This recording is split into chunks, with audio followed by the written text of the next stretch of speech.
तो guys next हमारा हम कंटिन्यू करते हैं अपना पोस्ट ऑपरेटिव नर्सिंग केयर।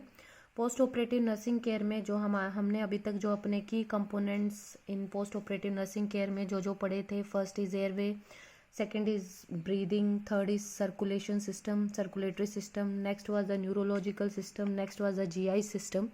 इसी के आगे कंटिन्यूएशन में हम पढ़ेंगे genito urinary system. Genito urinary system में जब भी कोई पेशेंट सर्जरी के बाद आता है तो उसमें हम जो है यूरिन आउटपुट हम पेशेंट का चेक करते हैं।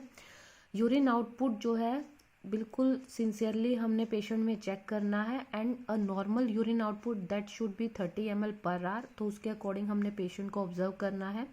पेशेंट कुछ मेजर सर्जरीज में पेशेंट को ड्रेन लगा होता है, तो ड्रेन का जो वैक्यूम है वो प्रॉपरली उसमें बना हुआ होना चाहिए। नेक्स्ट डे जो है जब भी सर्जन ने मतलब एडवाइस किया हुआ है, नेक्स्ट डे जो ड्रेन है हम उसको एम्प्टी करते हैं, उसका जो है वॉल्यूम हम मेजर करते हैं।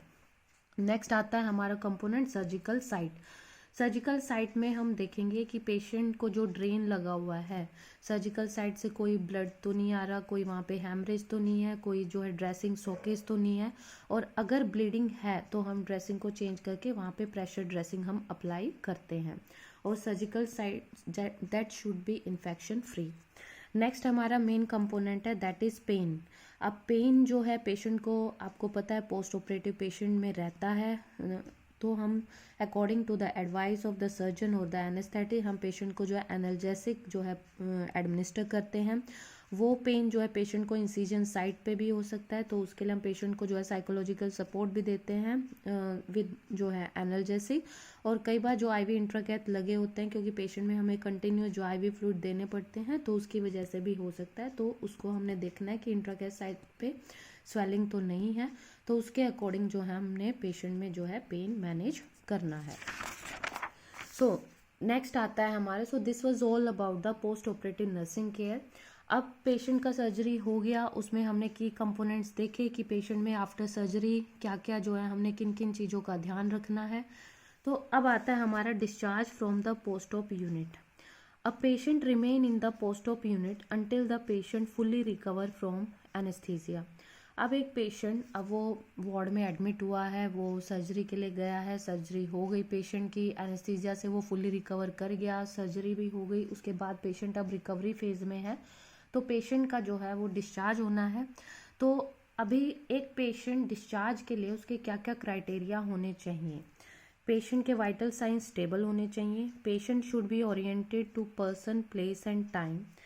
पेशेंट का जो ऑक्सीजन लेवल है, सैचुरेशन है, that should be above 90%। Patient का जो यूरिन आउटपुट है that should be at least 30 ml per hour. Patient को मिनिमल पेन होना चाहिए, या फिर adequate respiratory functions, means patient का जो रेस्पिरेटरी फंक्शंस हैं वो भी पेशेंट के नॉर्मल होने चाहिए। तो ये हमारे सारे क्राइटेरिया हैं कि इन बेसिस पे अगर पेशेंट फिट है, इन क्राइटेरिया में अगर पेशेंट फिट है तो पेशेंट जो है डिस्चार्ज हो सकता है। नेक्स्ट है टेक होम मैसेज। मतलब अगर पेशेंट अब डिस्चार्ज होकर अपने घर जा रहा है तो हमें पेशेंट को किन किन चीज़ों के बारे में गाइड करना है। फर्स्ट है वूंड केयर। जो सर्जिकल साइट है, जो इंसिजन साइट है, जो वूंड है जहाँ पर सर्जरी हुआ है, उसकी केयर कैसे करनी है वो हमने पेशेंट को गाइड करना है। नेक्स्ट है activity and dietary recommendation. Patient surgery हुआ है तो पेशेंट को किस तरह की एक्टिविटी करनी है, कौन सी एक्टिविटी उसको अवॉइड करनी है, क्या क्या डाइट उसको लेना है, कौन सी डाइट नहीं लेनी है, डू एंड डोंट्स, वो सब आपको पेशेंट को जो है एजुकेट करना है। नेक्स्ट है मेडिकेशंस। घर जाते हुए यूजुअली आईवी एंटीबायोटिक जो इन वार्ड चलते हैं तो वो ओरल एंटीबायोटिक्स में कवर हो जाते हैं, या फिर अगर आफ्टर सर्जरी जब पेशेंट घर जाता है तो वो कुछ जो है एंटासिड्स भी उसको प्रिस्क्राइब करते हैं, या जो भी oral antibiotic as prescribe by the surgeon, तो वो हम जो है पेशेंट को एक्सप्लेन करते हैं। Next the follow up. Follow up means patient discharge होकर घर जा रहा है तो उसके जो डिस्चार्ज स्लिप है उसमें उसको फॉलोअप के लिए बताते हैं कि आपको इतने दिन के बाद वापस दिखाने के लिए आना है। सो गाइज ये हमारे थे सारे फेजेस, हमारे प्री ऑपरेटिव नर्सिंग केयर, हमारे intra operative nursing care and the post operative nursing care. उम्मीद है आप सबको ईजिली जो है समझ में आया होगा। आप सब जो है अगर इसमें कोई कमी रह गई है तो आप सब कमेंट बॉक्स में अपने सजेशंस, अपने जो है गाइडेंस, अपने इन्फॉर्मेशंस आप लोग उसमें जो है लिख सकते हैं और आप बता सकते हैं, और आपको और कौन से टॉपिक्स पे आपको नोट्स चाहिए वो भी आप लिख के उसमें बता सकते हैं। एंड ये चैनल को सब्सक्राइब कर सकते हैं। Thank you.